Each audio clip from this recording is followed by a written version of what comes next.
this is lecture number 11 of GOC second, and in this lecture we will study some important reaction and the mechanism and the question based on those reaction.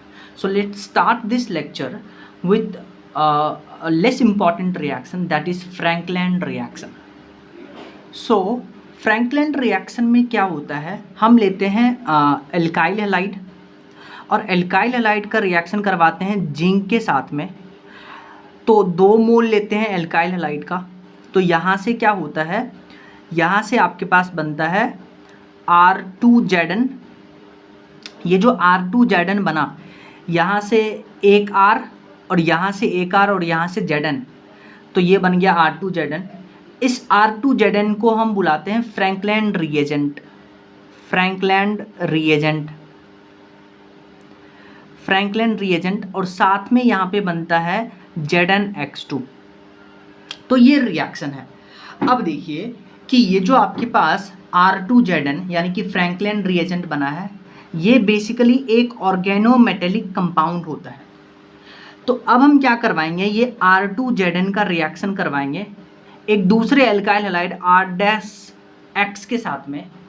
तो यहाँ जो R2Zn है Franklin reagent, ये basically आपको R provide करेगा, और यहाँ से जो हमने नया एल्काइल हैलाइड लिया है R', यहाँ से R' आएगा, R' आएगा। ये दोनों आपस में जुड़ करके R' मिल करके आपके पास बेसिकली एल्केन बनाएंगे, और साथ में यहाँ पे RZnX बाहर चला जाएगा। तो ये रिएक्शन है फ्रैंकलिन रिएक्शन। अब ध्यान से सुनिए, जैसे एक एग्जांपल देखिए, CH3Cl और यहाँ पे हम ले रहे हैं पहले जिंक। तो आप देखिए RX और CH3Cl एल्काइल हैलाइड है, साथ में रिएक्शन करवाते हैं Zn के साथ में। तो बढ़ता क्या है R2Zn, तो R के जगह पे CH3, तो यहाँ से बन जाएगा CH3 होल ट्वाइस Zn। ये बन गया। इसको बुलाते हैं फ्रैंकलिन रिएजेंट।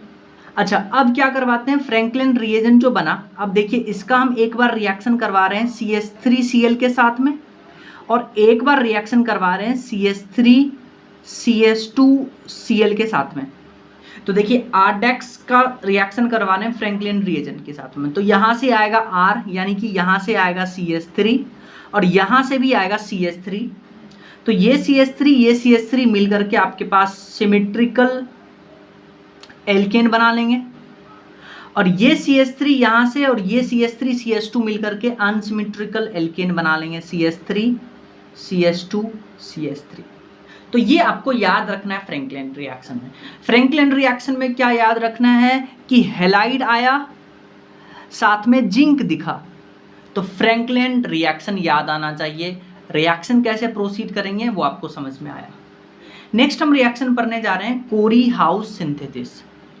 हमारे पास नेक्स्ट रिएक्शन है कोरी हाउस सिंथेसिस। इसमें देखिए हम क्या करते हैं, हम लेते हैं एल्काइल हैलाइड, और एल्काइल हैलाइड का पहले हम रिएक्शन करवाते हैं लिथियम के साथ में। तो यहाँ पे क्या होता है, ये हेलोजन बाहर निकलता है और यहाँ से बनता है RLi। ये जो RLi बना है, दिस इज ऑर्गेनोमेटेलिक कंपाउंड, क्योंकि इसमें ऑर्गेनिक कंपाउंड है और मेटल भी है, तो इसको बुलाते हैं ऑर्गेनोमेटेलिक कंपाउंड।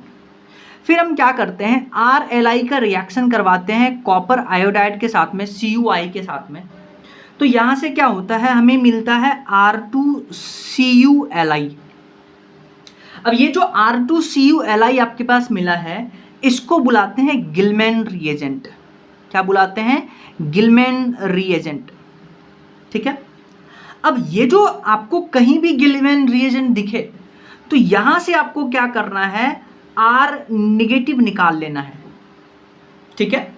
अब जैसे ही R नेगेटिव आप निकाले और फिर गिलमैन रिएजेंट का आप रिएक्शन करवाते हैं एक एल्काइल हैलाइड, एक दूसरा एल्काइल हैलाइड के साथ में, तो यहां से R नेगेटिव और यहां से R', ये दोनों आपस में जुड़ करके आपके पास प्रोडक्ट देगा R'। तो ये आपके पास प्रोडक्ट बना। ठीक है। तो क्या हम इस रिएक्शन का एक समरी लिख सकते हैं क्या, कि अगर आपके पास एल्काइल हैलाइड है, एल्काइल हैलाइड का आप पहले स्टेप में रिएक्शन करवा रहे हैं लिथियम के साथ में, दूसरे स्टेप में रिएक्शन करवा रहे हैं CuI कॉपर आयोडाइड के साथ में, और तीसरे स्टेप में आप एक दूसरा एल्काइल हैलाइड ले रहे हैं यानी कि R-X। तो आपके पास प्रोडक्ट क्या बनेगा, यहाँ से R-, यहाँ से R निगेटिव, तो R बन गया। तो ये कोरी हाउस सिंथेसिस का बेसिकली समरी हो गया। अब ध्यान से देखिए, ये जो R-X है, ये R-X क्या क्या नहीं हो सकता है वो सुनिए। ये R-X आप CH2 डबल बॉन्ड CH नहीं ले सकते हैं। ये R-X आप PHCl नहीं ले सकते हैं, क्योंकि ये बॉन्ड को टूटना है तभी तो यहाँ से R- मिलेगा। पर यहाँ देखिए क्लोरीन पे लोन पेयर जो है वो रेजोनेंस में पार्टिसिपेट कर रहा है, तो ये बॉन्ड टूटेगा ही नहीं, तो यहाँ से ये ग्रुप मिलेगा ही नहीं। सिमिलरली PHCl में भी सेम कंडीशन है कि क्लोरीन पे लोन पेयर रेजोनेंस में पार्टिसिपेट करेगा, तो पीएच और क्लोरीन का बॉन्ड टूटेगा ही नहीं, तो ये यहाँ से मिलेगा ही नहीं, तो प्रोडक्ट ही नहीं बनेगा। तो ये और ये नहीं हो सकता। अब ध्यान से सुनिए, ध्यान से सुनिए, तो R-X सिर्फ और सिर्फ 1 डिग्री होना चाहिए, पहली बात। दूसरी बात कि ये जो आप एल्काइल हैलाइड ले रहे हैं, ये एल्काइल हैलाइड 1 डिग्री भी हो सकता है, 2 डिग्री भी हो सकता है, 3 डिग्री भी हो सकता है, ठीक है। अच्छा, अगर आपने एल्काइल हैलाइड 3 डिग्री लिया है तो 3 डिग्री में क्या होगा, 3 डिग्री में क्या होगा, एक तो आपके पास एल्केन बनेगा और एक आपके पास एल्कीन भी बन सकता है एलिमिनेशन से, ये हमने पढ़ा था पहले भी। तो जब आप 3 डिग्री एल्काइल हैलाइड लेते हैं तो एल्कीन बनता है, एलिमिनेशन ज़्यादा फेवर होता है, एल्केन नहीं बनता है। तो इस पॉइंट को भी याद रखिएगा। तो रिएक्शन का समरी याद रखिएगा कि कौन कौन सा रिएजेंट यूज करते हैं, कोरी हाउस सिंथेसिस में कौन सा रिएजेंट बनता है, गिलमैन रिएजेंट R2CuLi। और फिर हम एक क्वेश्चन करेंगे, जैसे आपके पास CH3Cl है, पहले स्टेप में इसका रिएक्शन हम करवा रहे हैं Li के साथ में और दूसरे स्टेप में रिएक्शन करवा रहे हैं CuI के साथ में। तो बताइए क्या मिलेगा, गिलमैन रिएजेंट बनना है कि Li और फिर CuI से रिएक्शन करवाते हैं, तो गिलमैन रिएजेंट बनता है R2CuLi, R के जगह पे आप CH3 लीजिए तो ये बनेगा CH3 whole twice CuLi। So this is Gilman reagent. और आपको पता है गिलमैन रिएजेंट क्या देगा, CH3 निगेटिव, R निगेटिव देता था। अब इसका हम रिएक्शन करवा रहे हैं 2 के साथ में। कौन कौन के साथ में, ध्यान से सुनिए। एक हम करवा रहे हैं CH3Cl के साथ में और एक करवा रहे हैं CH3CH2Cl के साथ में। तो यहाँ से CH3 आएगा, ये CH3 जुड़ करके CH3 बना लेगा और यहाँ से ये इसके साथ जुड़ करके CH3 बना लेगा, ठीक है। तो अभी हमने फ्रैंकलैंड और कोरी हाउस सिंथेसिस रिएक्शन पढ़ा। आप दोनों में देखिए कि कार्बन जब भी प्रोडक्ट में बन रहा है तो ऐड होकर के बन रहा है। तो आप याद रखिएगा कि फ्रैंकलैंड रिएक्शन और कोरी हाउस सिंथेसिस से हम CH4 नहीं बना सकते हैं, एक कार्बन का मीथेन नहीं बना सकते हैं, वेरी इंपॉर्टेंट, ठीक है। So methane can't be produced from these two. Done. Next हम रिएक्शन पढ़ने जा रहे हैं कॉल्वेज इलेक्ट्रोलिसिस। तो कॉल्वेज इलेक्ट्रोलिसिस को हम KES भी बुलाएंगे, कॉल्वेज इलेक्ट्रोलिसिस रिएक्शन, ठीक है। अब देखिए कॉल्वेज इलेक्ट्रोलिसिस रिएक्शन में क्या करते हैं, हम लेते हैं सोडियम या इसके जगह के पोटेशियम, सोडियम या potassium salt of carboxylic acid. देखिए क्या होता है कि आपके पास, आपको पता है कार्बोक्सिलिक एसिड होता है CRC डबल बॉन्ड OH। यहाँ से इसका रिएक्शन करवा दीजिए या तो NaOH के साथ में या KOH के साथ में। तो यहाँ से देखिए ये बेस है और ये एसिड है, तो ये H+ निकलेगा, यहाँ पे O निगेटिव या तो Na+ जुड़ेगा या K+ जुड़ेगा। यानी कि सोडियम या potassium salt of carboxylic acid का जब हम कॉल्वेज इलेक्ट्रोलिसिस करवाते हैं, इलेक्ट्रोलिसिस करवा रहे हैं, तो एक तो आपको एनोड पे कुछ प्रोडक्ट मिलेगा और एक आपको कैथोड पे कुछ प्रोडक्ट मिलेगा। तो ध्यान से देखिएगा, एनोड पे क्या होगा कि ये जो R है ये यहाँ से टूटेगा आप R फ्री रेडिकल बनाइएगा, 2 R फ्री रेडिकल, और R फ्री रेडिकल को जोड़ करके RR यानी कि हाइड्रोकार्बन बनेगा जो कि एनोड पे बनेगा, और साथ में यहाँ जो CO2 है ये CO2 भी एनोड पे बनेगा। तो इंपॉर्टेंट है कि एनोड और कैथोड पे कौन सा प्रोडक्ट बन रहा है। एनोड पे आपका साथ में हाइड्रोकार्बन और साथ में CO2 बनेगा, और कैथोड पे क्या होगा, कैथोड पे क्या होगा, वाटर जो है उसका रिडक्शन होगा कैथोड पे, क्योंकि एनोड पे हमेशा ऑक्सीडेशन होता है, कैथोड पे हमेशा रिडक्शन होता है। तो रिडक्शन यहाँ वाटर का होगा, और वाटर का रिडक्शन होने से क्या होगा, हाइड्रोजन गैस बाहर निकलेगा और साथ में NaOH आपको बनेगा कैथोड पे। तो एनोड का प्रोडक्ट और कैथोड का प्रोडक्ट याद रखिएगा। अच्छा, अब देखिए कि एनोड पे जो आपको प्रोडक्ट मिल रहा है हाइड्रोकार्बन प्लस CO2, और कैथोड पे जो आपको हाइड्रोजन और NaOH मिल रहा है वो कैसे बन रहा है, उसका मैकेनिज्म क्या है वो देखते हैं। तो आप ये आइए एनोड पे देखते हैं।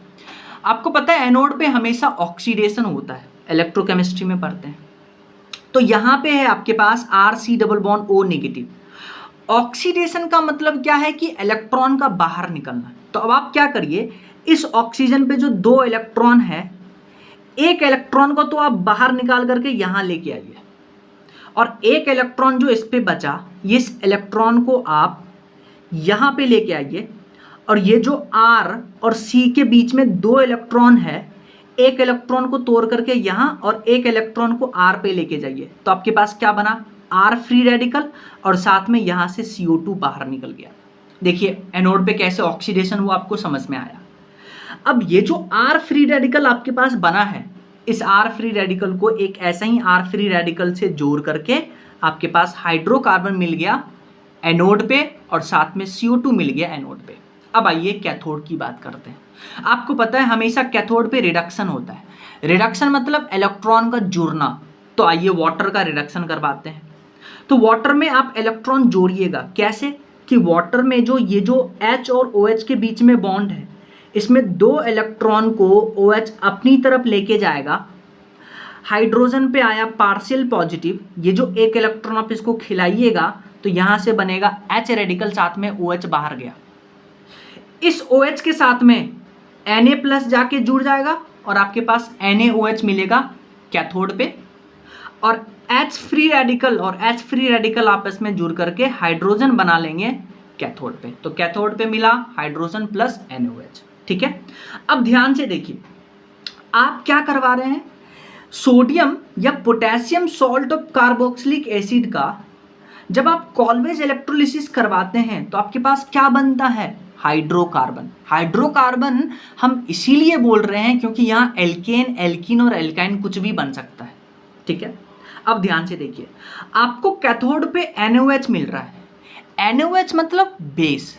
अगर बेस जैसे जैसे रिएक्शन, जैसे जैसे इलेक्ट्रोलिसिस आगे होगा, बेस बनता रहेगा, बेस बनता रहेगा यानी मीडियम ज़्यादा बेसिक होता रहेगा, तो क्या हम बोल सकते हैं कि जो मीडियम का pH है वो बढ़ेगा। बहुत बढ़िया। अच्छा वापस से देखिए, यहाँ से आप बोल रहे थे फ्री रेडिकल बनाओ, एक ऐसा ही फ्री रेडिकल के साथ ज्वाइन करके हाइड्रोकार्बन बनाओ, तो क्या आपको लगता है यहाँ से CH4 बना सकते हैं? बिल्कुल नहीं। सो कॉल्वेज इलेक्ट्रोलिसिस से भी हम CH4 नहीं बना सकते हैं। तो जो भी पॉइंट हमने कहा आइए उसको लिख लेते हैं। सो सोडियम और potassium salt of carboxylic acid on Kolbe's electrolysis produces hydrocarbon. pH of solution increases. Why? Because with time medium becomes alkaline because NaOH is formed. Next important point is CH4 can't be prepared by this method. अब देखिए, reaction का mechanism आपने एक बार तो पढ़ लिया, पर हम इसका ट्रिक देखेंगे कि कैसे हम रिएक्शन को सॉल्व करते हैं। तो ट्रिक देखिए, ट्रिक क्या है, आपको दिया होगा सोडियम या potassium salt of carboxylic acid, और आपके एरो के ऊपर लिखा होगा कॉल्वेज इलेक्ट्रोलिसिस करवाना है। तो आप क्या करिएगा, इस पूरे बॉन्ड को तोड़ दीजिए और R फ्री रेडिकल बना लीजिए, और एक ऐसा ही R फ्री रेडिकल से ज्वाइन करके आपके पास हाइड्रोकार्बन बन गया। समझ में आया? समझ में आया? तो अब हम क्वेश्चन करते हैं। सो पहला क्वेश्चन हमारे पास है CH3COONA। CH3COO Na लिख के दे दे या आपको लिख के दे दे सोडियम एसीटेट। तो जैसे ही आपको सोडियम एसीटेट दिखा मिले तो आप सोचिएगा CH3COO Na है। तो क्या ये ऐसा ही दिख रहा है RCOO Na? तो करना क्या है, इस पूरे बॉन्ड को इधर तोड़ के ले जाइए, R फ्री रेडिकल बनाइए, यानी यहां से CH3 फ्री रेडिकल मिला, एक ऐसा ही CH3 फ्री रेडिकल से जोड़ करके आपके पास मेथ इथेन बन गया। समझ में आया? जैसे एक और एग्जांपल देखिए, C2H5COO Na। करना क्या है, इस पूरे C double bond O Na bond को तोड़िए, C2H5 रेडिकल बनाइए, एक ऐसा ही C2H5 रेडिकल से ज्वाइन करके 2 2 4 यानी 1 2 3 4 4 कार्बन का एल्केन बना लीजिए। नेक्स्ट क्वेश्चन देखिए, CH2COO Na and CH2COO Na, इसको बुलाते हैं सोडियम सक्सीनेट। या तो आपको स्ट्रक्चर बना के दे या आपको नाम लिख के दे, या तो सोडियम सक्सीनेट लिख के देगा या स्ट्रक्चर बना के देगा। तो आपको क्या करना है, इस पूरे बॉन्ड को तोड़िए, इस बॉन्ड को तोड़िए, यहाँ फ्री रेडिकल बनाइए, यहाँ फ्री रेडिकल बनाइए, इस दोनों को आपस में ज्वाइन कर दीजिए, तो आपके पास देखिए इथीन यानी कि एल्कीन मिल रहा है। ठीक है, नेक्स्ट क्वेश्चन देखिए। नेक्स्ट क्वेश्चन हमारे पास है कि आपके पास कंपाउंड का नाम गिवन है पोटेशियम मैलेट। या तो पोटेशियम मैलेट लिख के दे या आपको पोटेशियम मैलेट का स्ट्रक्चर पता होना चाहिए, CH double bond CH COO के। करना क्या है, कॉल्वेज इलेक्ट्रोलिसिस करवाना है, तो इस पूरे बॉन्ड को तोड़ करके यहाँ फ्री रेडिकल बनाइए, यहाँ फ्री रेडिकल बनाइए, इस दोनों को आपस में ज्वाइन करिएगा, पहले से 2 बॉन्ड था, 1 बॉन्ड और बनेगा, यानी आपके पास एसिटिलीन बन गया। हमारे पास प्रोडक्ट बन गया एसिटिलीन। अब देखिए हम क्या करवा रहे हैं, यानी एल्काइन का रिएक्शन करवा रहे हैं Hg2+ और साथ में डाइल्यूट H2SO4। रिएक्शन याद आया आपको, कुसेरोव रिएक्शन। तो यहाँ से प्रोडक्ट क्या मिल गया, CH3C डबल बॉन्ड OH। फिर हम CH3C डबल बॉन्ड OH का रिएक्शन करवा रहे हैं HCN in presence of basic medium. तो यहाँ से इस पूरे पाई बॉन्ड को तोड़िए, कार्बन पे OH और CN लगा दीजिए, तो आपके पास ये बन गया। अब ध्यान से देखिए, अब हम क्या करवा रहे हैं, इसका हाइड्रोलिसिस करवा रहे हैं, एसिडिक हाइड्रोलिसिस करवा रहे हैं टेम्परेचर के साथ में। तो आपको पता है जो साइनाइड है उसका कंप्लीट हाइड्रोलिसिस करवाते हैं तो वो COOH में कन्वर्ट हो जाता है, साइनाइड COH में। तो बनने वाला जो प्रोडक्ट है उसका नाम है लैक्टिक एसिड। तो ऐसे आपसे क्वेश्चन पूछ सकता है। नेक्स्ट क्वेश्चन देखिए, आपके पास ये एक साइक्लोहेक्सेन है, उस पर COOK और COOK लिखा हुआ है। ये एक्चुअली ऐसे लिखा हुआ है क्वेश्चन में, COOK एंड COOK। तो आपको क्या करना है, इसका कॉल्वेज इलेक्ट्रोलिसिस करवाना है, तो ये बॉन्ड तोड़िएगा, ये बॉन्ड तोड़िएगा, यहाँ फ्री रेडिकल, यहाँ फ्री रेडिकल है, और क्या होगा जब आप इस फ्री रेडिकल का रेजोनेंस करवा करके यहाँ मिलाइएगा, क्योंकि ये पाई बॉन्ड इधर जाएगा, फ्री रेडिकल यहाँ आएगा, ये दोनों फ्री रेडिकल मिल करके यहाँ पाई बॉन्ड यहाँ बनेगा, ये पाई बॉन्ड यहाँ आया, यानी आपके पास प्रोडक्ट बेंजीन बनेगा। एक और सुनिए, आप लेते हैं रिएक्शन में सोडियम फॉर्मेट HCOONA, इसका करवा रहे हैं इलेक्ट्रोलिसिस, कॉल्वेज इलेक्ट्रोलिसिस। आपको क्या करना है, इस पूरे बॉन्ड को तोड़ना है, H फ्री रेडिकल बनाना है, एक ऐसा ही H फ्री रेडिकल के साथ ज्वाइन करवा के आपके पास देखिए एनोड पे हाइड्रोजन और कैथोड और CO2 मिल गया। सिमिलरली वाटर का कैथोड पे रिडक्शन होगा तो कैथोड पे हाइड्रोजन और साथ में NOH मिलेगा। तो अब आप देखिए, एनोड पे भी हाइड्रोजन मिल सकता है, कैथोड पे भी हाइड्रोजन मिल सकता है। ये हाइड्रोजन वाटर से आया है क्योंकि कैथोड पे वाटर का रिडक्शन होगा और एनोड पे RC double bond O negative का ऑक्सीडेशन होगा, और यहाँ पे आप R की जगह पे H लिए हैं तो यहाँ H फ्री रेडिकल बन के हाइड्रोजन बनाया एनोड पे। तो एनोड पे भी हाइड्रोजन, कैथोड पे भी हाइड्रोजन। नेक्स्ट हमारे पास रिएक्शन है बोरोडीन हंस डिकर रिएक्शन। अब देखिए कैसे करना है इस रिएक्शन को। इसमें हम क्या करते हैं, RC double bond O OAG लेते हैं, इसको बुलाते हैं silver salt of carboxylic acid. इसका रिएक्शन करवाते हैं Br2CCl4 के साथ में, और साथ में HNO और हीट लेते हैं। तो आपको देखिए कैसे प्रोडक्ट बनाना है। आप क्या करिएगा, इस CO2 को बाहर निकालिए, CO2 बाहर निकल गया। फिर R के साथ आप Br2 ले रहे हैं तो एक Br R के साथ जोड़ दीजिए और एक Br Ag के साथ जोड़ दीजिए, तो आपके पास प्रोडक्ट बनेगा RBr साथ में AgBr का प्रेसिपिटेट बन जाएगा। तो रिएक्शन ऐसे करना है, उतना ज़्यादा इंपॉर्टेंट रिएक्शन नहीं है, पर रिएक्शन ऐसे सोचना है। अब ध्यान से सुनिए रिएक्शन का मैकेनिज्म कैसे होता है। हम ले रहे हैं silver salt of carboxylic acid, तो RC double bond O negative Ag+। यहाँ Br2 ये ब्रोमीन क्या करेगा, इस दोनों इलेक्ट्रॉन को लेकर के चला जाएगा, और जैसे ही दोनों इलेक्ट्रॉन को लेके चला गया तो ऑक्सीजन पे जो नेगेटिव चार्ज है वो डेल्टा पॉजिटिव ब्रोमीन पे आएगा, तो यहाँ से बन जाएगा RC double bond O negative और साथ में Br जुड़ जाएगा। देखिए जुड़ गया। अब ब्रोमीन पे लोन पेयर, ऑक्सीजन पे लोन पेयर, इस दोनों में रिपल्सन होगा, इलेक्ट्रॉन इलेक्ट्रॉन रिपल्सन होगा, और साथ में आप हीट ले रहे हैं तो यहाँ से ये क्या करेगा, होमोलिटिकली इसका क्लीवेज हो जाएगा। तो जैसे ही होमोलिटिकली क्लीवेज होगा तो आपके पास बनेगा RC double bond O radical और साथ में Br रेडिकल बना।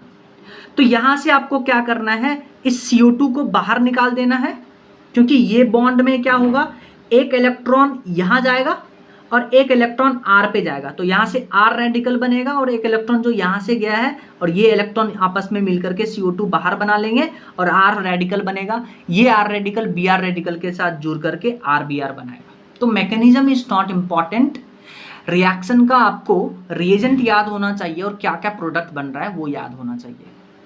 सो इसके ऊपर बेस्ड एक क्वेश्चन देखिए, आपके पास हम ले रहे हैं साइनाइड का complete hydrolysis in presence of heat, तो आपको CN की जगह COH लगा देना है, तो देखिए एसिड बन गया। एसिड का हम क्या करवा रहे हैं, AgOH के साथ रिएक्शन करवा रहे हैं।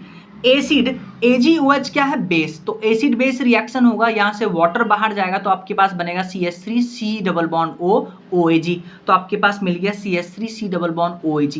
तो ये है silver salt of carboxylic acid. इसका हम रिएक्शन करवा रहे हैं Br2 CCl4 साथ में HNO, बोरोडिन हंस डिकर रिएक्शन है। इसमें क्या बनेगा, CH3 Br साथ में CO2 बाहर निकलेगा और साथ में AgBr बनेगा। तो रिएक्शन ऐसे प्रोसीड करवाना है। अब हम बात करते हैं heating effect of carboxylic acid, कि कार्बोक्सिलिक एसिड में हीटिंग इफेक्ट करने हीट करने के बाद कौन सा प्रोडक्ट बनता है वो हम देखते हैं। तो हम क्या ले रहे हैं, एक्चुअली इस पे हम पहला जो टॉपिक ले रहे हैं दैट इज डी कार्बोक्सिलेशन। इस पे नीट 2021 में क्वेश्चन आया था। हम क्या करते हैं, कार्बोक्सिलिक एसिड लेते हैं, कार्बोक्सिलिक एसिड का रिएक्शन करवा रहे हैं सोडा लाइम होता है NaOH साथ में COH। तो सोडा लाइम क्या होता है, सोडा लाइम होता है NaOH साथ में CaO, इसको बुलाते हैं सोडा लाइम। तो और साथ में हीट भी लेते हैं यहाँ पे, और ये जो सोडा लाइम में NaOH और COO लेते हैं, इसका रेशियो लेते हैं 3:1 रेशियो में इसका। तो क्या होता है, यहाँ से CO2 बाहर निकलेगा और RH बनेगा यानी एल्केन बनेगा। तो CO2 बाहर निकला, एल्केन बना। नीट में क्या क्वेश्चन पूछा था कि CO हटा करके यहाँ क्वेश्चन मार्क लगाया था, तो क्वेश्चन मार्क की जगह पे पूछा था कि यहाँ क्या आएगा, तो यहाँ पे आएगा कैल्शियम ऑक्साइड। तो यही नीट में पूछा था। अब इसका मैकेनिज्म सुनिए। मैकेनिज्म में क्या कर रहे हैं, आप कार्बोक्सिलिक एसिड ले रहे हैं और आप साथ में बेसिक मीडियम ले रहे हैं NaOH। इससे पहले एक मैकेनिज्म से सुनिए कि जो CaO है कैल्शियम ऑक्साइड, इसको बोलते हैं डिहाइड्रेटिंग एजेंट। एक्चुअली CaO क्या करता है, आपको पता है NaOH क्या होता है, हाइग्रोस्कोपिक होता है, तो वो वाटर को इजीली एब्जॉर्ब कर सकता है। तो CaO क्या करेगा, NaOH से वो वाटर को एब्जॉर्ब करेगा, डिहाइड्रेटिंग एजेंट है, NaOH से वो पानी निकाल लेगा। तो इसलिए दोनों साथ में लेते हैं। अब मैकेनिज्म सुनिए, आपके पास है एसिड और हम ले रहे हैं बेस NaOH। तो बेस क्या करेगा, H+ निकाल लेगा और आपके पास बनेगा RC double bond O negative, और साथ में आप डबल हीट कर रहे हैं। अब आप देखिए RC double bond O negative बना, ऑक्सीजन पे नेगेटिव चार्ज, ये वापस से बॉन्ड बनाना चाहेगा। तो वापस से जब बॉन्ड बनाएगा तो डबल बॉन्ड होगा, तो अब कार्बन के पास 5 वैलेंसी हो जाएगा, 2 2 4 1 5। तो कार्बन क्या करेगा, R को निकालना चाहेगा, पर R और मिथाइल इतना आसानी से नहीं निकलता है। तो हम इसलिए क्या कर रहे हैं, बहुत ज़्यादा हीट दे रहे हैं। तो हीट जैसे ही देंगे तो R यहाँ से बाहर निकलेगा और आपके पास बन जाएगा R नेगेटिव यानी कि कार्बो एनाइन, और साथ में CO2 बाहर निकलेगा। ठीक है, फिर हम क्या करेंगे, यहाँ पे वाटर ले लेंगे और वाटर जैसे ही लेंगे तो आपके पास R के साथ H जुड़ करके एल्केन बना देगा। तो RDS स्टेप में देखिए बनने वाला जो है वो है कार्ब एनाइन। तो रिएक्शन का अगर आपको रेट पूछेगा तो जितना ज़्यादा कार्ब एनाइन का स्टेबिलिटी होगा उतना ज़्यादा रेट ऑफ डीकार्बोक्सिलेशन होगा। तो इंटरमीडिएट आपके पास क्या बन रहा है डीकार्बोक्सिलेशन में, कार्ब एनाइन। ठीक है। सो अगर रेट ऑफ डीकार्बोक्सिलेशन पूछे तो that will be directly proportional to stability of carbocation carbanion, यानी कि जितना ज़्यादा कार्ब एनाइन का स्टेबिलिटी ज़्यादा होगा उतना ज़्यादा रेट फास्ट होगा डीकार्बोक्सिलेशन का। और कार्ब एनाइन का स्टेबिलिटी कौन बढ़ाएगा, देखिए इस पे ज़्यादा चार्ज है, हम क्या करना चाहते हैं इससे चार्ज रिड्यूस करना चाहते हैं, तो इसके साथ क्या करेंगे इलेक्ट्रॉन विड्रॉइंग ग्रुप अटैच करेंगे। तो इलेक्ट्रॉन विड्रॉइंग ग्रुप चार्ज को खींचेगा, कार्बन पे चार्ज कम होगा, उसका स्टेबिलिटी बढ़ेगा। तो देखिए क्वेश्चन करते हैं कंपेयर रेट ऑफ डीकार्बोक्सिलेशन। आपके पास ये 3 कंपाउंड गिवन है CH3 CH2 COH और एल्कीन के साथ में COH और एल्काइन के साथ में COH। अब देखिए क्वेश्चन कैसे करना है, आपको ये पूरा ग्रुप ऐसे बाहर निकाल देना, COH पूरा ग्रुप बाहर निकाल दीजिए, फिर नेगेटिव चार्ज बनाना स्टार्ट करिए। तो देखिए नेगेटिव चार्ज, यहाँ जो नेगेटिव चार्ज है मोर sp कार्बन पे है, तो यहाँ नेगेटिव चार्ज ज़्यादा स्टेबल, फिर लेस स्टेबल, फिर और सबसे कम स्टेबल। तो स्टेबिलिटी यानी कि रेट ऑफ डीकार्बोक्सिलेशन इसका सबसे ज़्यादा होगा। नेक्स्ट क्वेश्चन देखिए, इसमें आपके पास है बेंजीन NO2 और यहाँ पे दिया है CH2COH, यहाँ पे भी CH2COH लेकिन क्लोरीन, CH2COH कोई ग्रुप नहीं, CH2COH CH2 लगा हुआ। करना क्या है, COH को पूरा बाहर निकाल दीजिए, नेगेटिव चार्ज बनाना स्टार्ट करिए, कर दिए। अब इस नेगेटिव चार्ज पे देखिए NO2 माइनस M इफेक्ट लगाएगा, इलेक्ट्रॉन खींचेगा, चार्ज कम होगा, इसका स्टेबिलिटी सबसे ज़्यादा। फिर क्लोरीन का माइनस I लगेगा तो फिर इसका सबसे कम स्टेबिलिटी। यहाँ कोई ग्रुप नहीं है, यहाँ प्लस H है, तो प्लस H तो और इलेक्ट्रॉन डोनेट करेगा, उसका स्टेबिलिटी और घटा देगा, तो सबसे कम इसका स्टेबिलिटी होगा। तो ऑर्डर ये बनेगा। ठीक है। नेक्स्ट क्वेश्चन देखिए, नेक्स्ट क्वेश्चन है आपके पास ये बेंजीन पे COH और मेटा पोजीशन पे NO2, बेंजीन पे COH और ऑर्थो मेटा पैरा पे है NO2। तो आप क्या करिएगा, इस COH को निकालिए, यहाँ नेगेटिव चार्ज बनाइए। तो यहाँ नेगेटिव चार्ज देखिए हमने बना लिया। अब ये जो दोनों नेगेटिव चार्ज है ये लोकलाइज्ड नेगेटिव चार्ज है, रेजोनेंस में पार्टिसिपेट नहीं कर रहा है। तो क्या होगा कि ये जो NO2 है, ये जो NO2 है इसका अब माइनस M इफेक्ट नहीं लगेगा, क्योंकि रेजोनेंस ही नहीं हो रहा है, तो हम मेजोमेरिक इफेक्ट की बात ही नहीं करेंगे। तो अब हम चेक करेंगे कि NO2 का माइनस I इफेक्ट लगाएंगे। यहाँ NO2 पास में है इसलिए इसका माइनस I मैक्सिमम है, यहाँ NO2 दूर हो गया तो इसलिए इसका माइनस I मिनिमम है, इसलिए रेट ऑफ डीकार्बोक्सिलेशन इस कंपाउंड का ज़्यादा होगा। नेक्स्ट क्वेश्चन देखिए, आपके पास है PHCH2COH और आपके पास है CH3C+O CH2COH। करना क्या है, COH को बाहर निकालिए, नेगेटिव चार्ज बनाइए, COH को बाहर निकालिए, नेगेटिव चार्ज बनाइए। अब देखिए COH के बगल वाले कार्बन को हम अल्फा कार्बन बुला रहे हैं और उसके बगल वाले कार्बन को बीटा कार्बन बुला रहे हैं। यहाँ पे बीटा पे कीटोन ग्रुप है इसलिए इसको बोलते हैं बीटा कीटो एसिड। ठीक है। अब देखिए यहाँ जो नेगेटिव चार्ज बना है वो रेजोनेंस में है और वो क्वालिटी वाला रेजोनेंस है, पर यहाँ पे CH2 जो pH के साथ रेजोनेंस में है CH2 नेगेटिव, उसमें क्वालिटी कम है, तो रेजोनेंस का क्वालिटी ज़्यादा होने के कारण इसका रेट ऑफ डीकार्बोक्सिलेशन ज़्यादा होगा। तो क्वालिटी ऑफ रेजोनेंस है beta keto acid. So beta keto acid CH3C+O CH2COH। Beta keto acid में जब आप हीट करते हैं तो CO2 बाहर निकलेगा, यहाँ से ये देखिए CO2 बाहर निकल गया तो आपके पास बनता है CH3C+O CH3 यानी एसीटोन बनता है। तो ये याद रखिएगा रिएक्शन। ठीक है।